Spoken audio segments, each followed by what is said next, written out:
Question को ध्यान से देखो।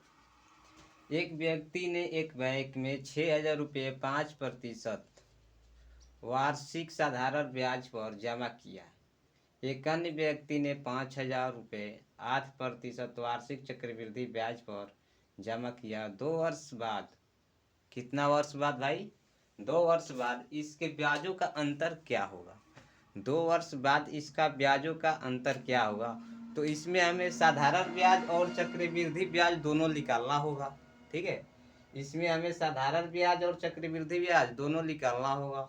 और दोनों निकाल करके क्या करेंगे भाई?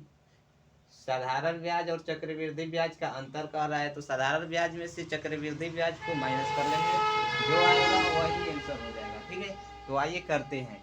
तो सबसे पहले साधारण ब्याज पे हम बात करते हैं। मूलधन कितना दिया गया है? 6,000 रुपया। क्लियर है? आर यानी दर कितना दिया गया है? 5%। और टाइम कितना दिया गया है? देखो ये टाइम दिया गया है 2 वर्ष। ठीक है, टाइम कितना दिया गया है भाई? 2 वर्ष।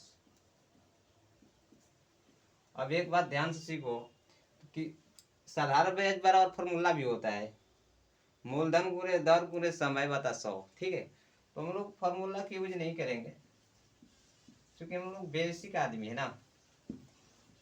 फॉर्मूला का कोई यूज नहीं, बे फॉर्मूला के। 2 वर्ष टाइम दिया गया है भाई, 2 वर्ष टाइम दिया और 5% हर साल जो है उसका ब्याज मिलेगा। तो 6,000 का 5% अगर ब्याज देगा, 6,000 का 5% अगर ब्याज दे देगा तो कितना देगा बताओ? ब्याज कितना हो जाएगा? 6,000 के 5%, 6×5 = 300। पहला साल जो ब्याज दिया 300 दिया। अब दूसरा साल 6,000 का 5% दूसरा साल भी निकालेंगे तो दूसरा साल भी 300 होगा। ठीक है, तो ये देखो ये जो है साधारण ब्याज है, एकदम सिंपल है। तो 300 और प्लस 300 जोड़ लेते हैं, कितना हो जाएगा? 600। ये आया जो 600 रुपया, इस साधारण ब्याज का आया। अब हम लोग चक्रवृद्धि ब्याज के बारे में बात करेंगे। चक्रवृद्धि ब्याज का जो दिया है, चक्रवृद्धि ब्याज में जो दिया है अमाउंट कितना दिया गया है? 5,000 रुपया। अमाउंट दिया है 5,000, यानी 5,000 रुपया ये दिया है। और दर कितना है इसका? 8%। समय है 2, समय दोनों का सैंपल है, समय दोनों का सेम है, यानी कि 8% ये ब्याज देगा। 5,000 का 8% अगर निकालते हैं तो 8×5 = 40, 400। यानी पहला साल जो इसका ब्याज मिलेगा 400 रुपया मिलेगा, दूसरा साल जो ब्याज मिलेगा वो भी 400 रुपया मिलेगा।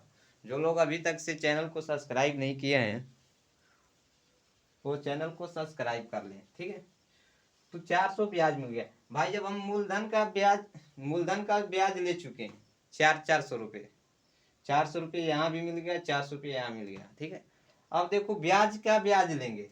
तो जब ब्याज का ब्याज हम लेंगे, ध्यान से सीखिएगा, जब ब्याज के ब्याज लेंगे तो पहला साल अगर हम बैंक में जमा किए पैसा तो पहला साल कोई ब्याज का ब्याज नहीं होगा। दूसरा साल जब आएगा तो दूसरा साल 400 का 8% निकालेंगे, 400 का 8%, तो 400 का 8% कितना होगा? 400 का 8% अगर हम निकालते हैं भाई 32, 400 का 8% 32। अब हो गया इसका कहानी। ठीक है, अब ये सबको जोड़ लो, ये सबको जोड़ लो, 400 400 और 32, तो कितना होगा भाई? 400 प्लस 400 प्लस 32, यानी कि 832। ठीक है, तो चक्रवृद्धि ब्याज